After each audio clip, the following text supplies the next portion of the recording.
so backtracking just a second, continental drift, evidence number 1. Evidence number 2, convection currents. Evidence number 3, the sea floor spreads. If you think of those convection currents and the plates sitting on top of them, then you can kind of imagine those plates separating. And so if there's ocean above those plates, that's the sea floor, and that's what's spreading. The asthenosphere is full of this magma. So if the sea floor spreads, it makes perfect sense that the magma can just kind of fill up the gap, right?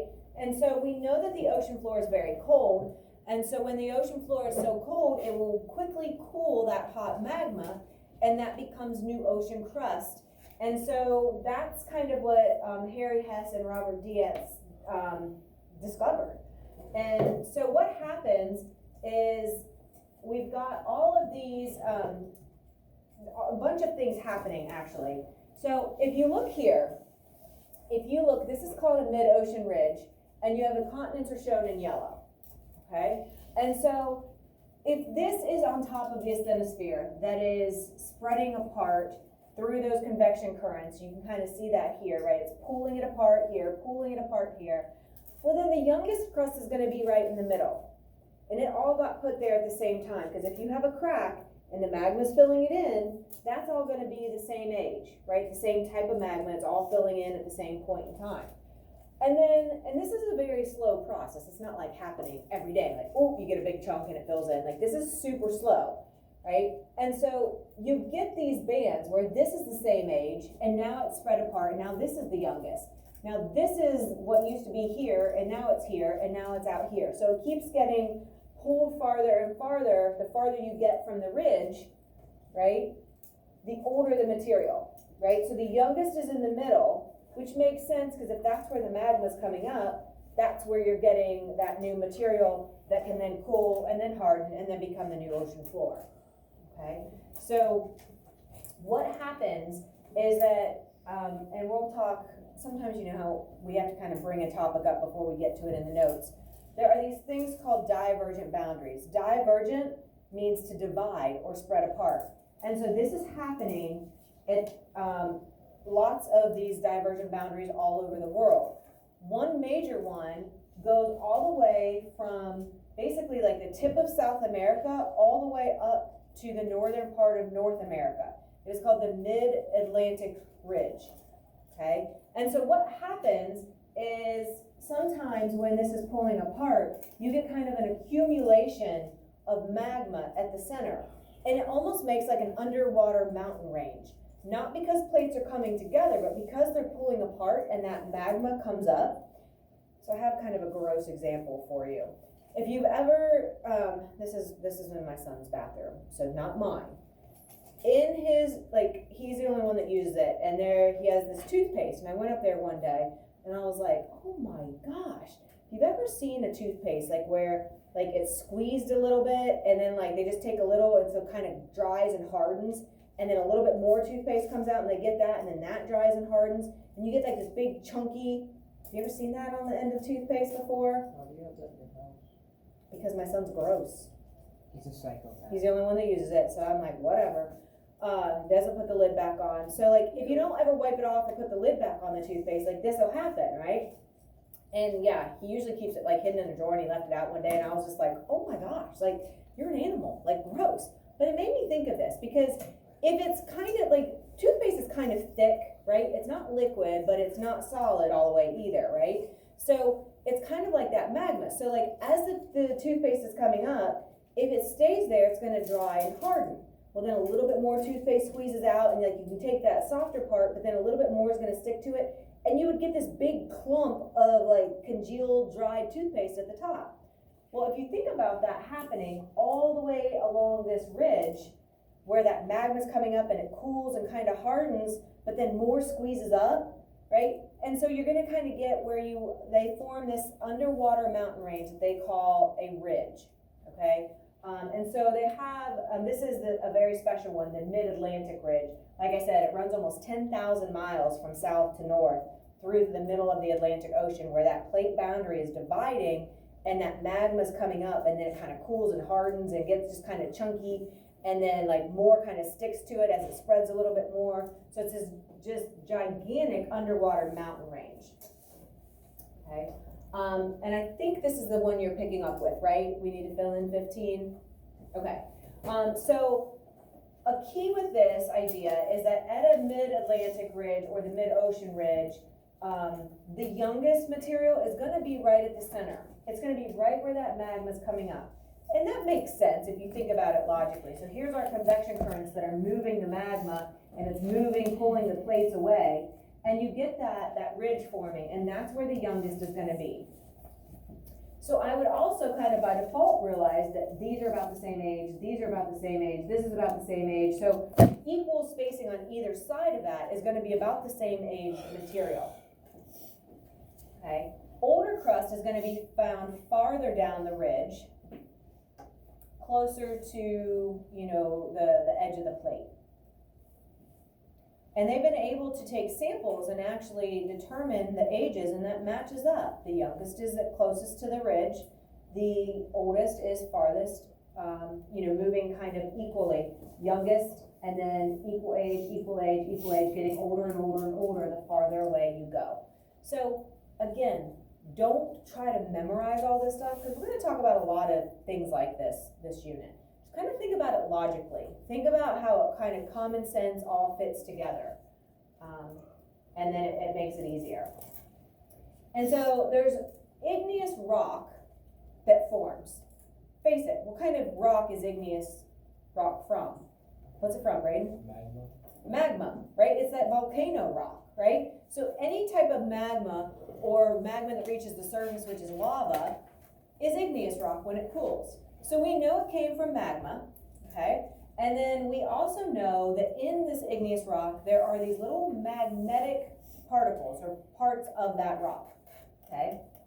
And that is going to lead us to our final piece of evidence, which is the magnetic clues.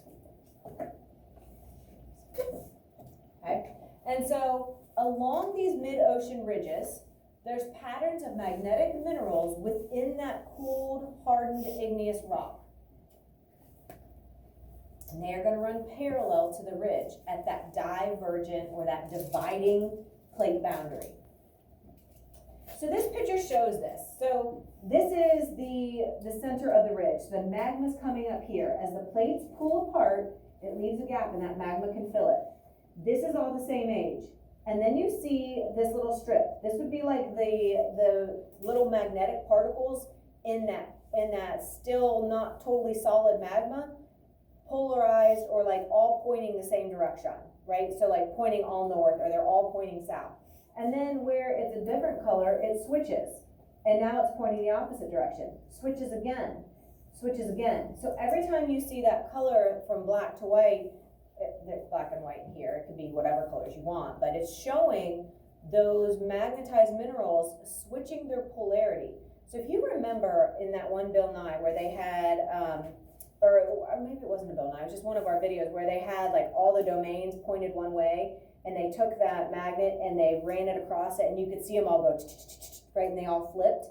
That's kind of what they're talking about. And this video that we're going to watch at the end is going to show basically how the Earth's polarity changes every so often, and that's what causes these flipping. So it flips, and it wasn't very long, and then it flipped again, and then it flipped again, and it stayed that way for a while, and then it flipped again, and then it flipped again. So you can see, here it's negative polarity, here it's considered positive polarity.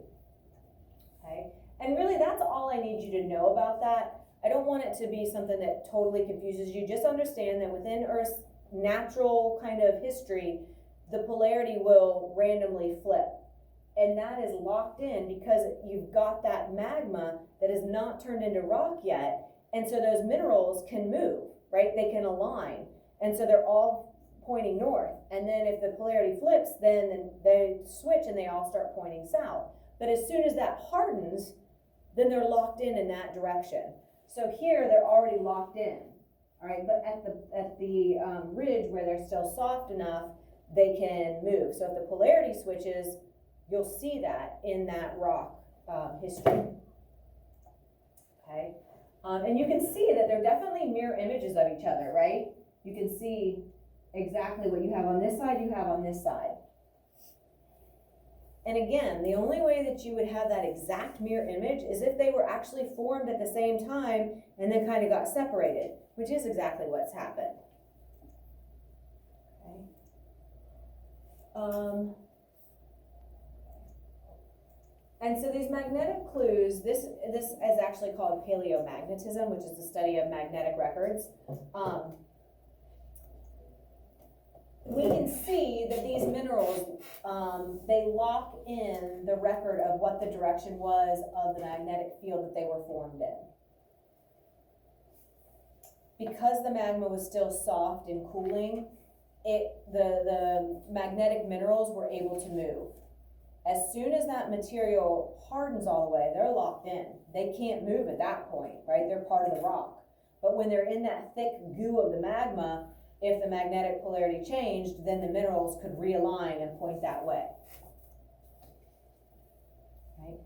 This has also been used to kind of match up land masses between the different continents that are now separated. So just like the fossils and the different rock types and the climates have, you know, kind of matched up at certain continents, the magnetism matches exactly as well. And so again, having the Pangea arrangement makes sense if you have exactly mirror images on one continent and the other, and now they're separated. Like, that rock had to have gotten formed through that seafloor spreading at the same time, but now it's separated. Okay, so again, just showing, here's our magma, here's our mid-ocean ridge, here's our divergent boundary pulling apart. The magma can fill in. Here it's showing it's positive. Before it was negative, so here it switched back to positive when it was formed. So as this is forming, it's positive. It'll stay positive until Earth's polarity flips again, and then the new magma coming up will have the arrangement of the negative polarity, where they're pointing in the opposite direction. And so then that just kind of keeps happening over and over and over.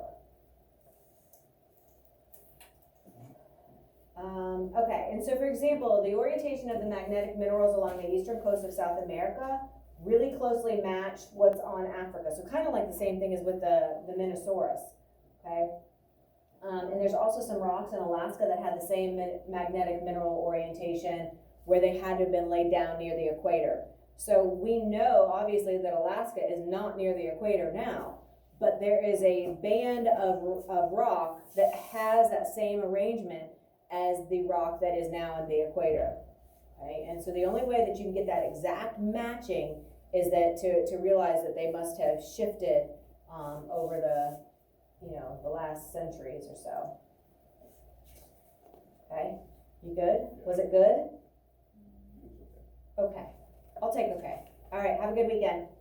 And so obviously they're separated by, almost, the 70 degrees latitude, which is really, really far, obviously, on our globe. So they had to have moved or shifted as the continents kind of shifted during that arrangement from Pangea to what we have now. Okay, so you can see the plate boundaries with these white dots. Again, the continents are not the plate boundaries. The continents rest on the slab of lithosphere, and that kind of matches the shape of the continent that is part of them, right? But not exactly, right? So it's close. Again, I'm never going to make you memorize those.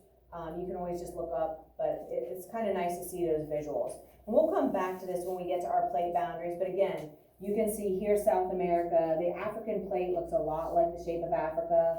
Australia is pretty close as well, but you can just kind of see those boundaries. So again, it's not that they match the continents exactly, but they're pretty close. Okay, let's back up, and we have a couple videos here.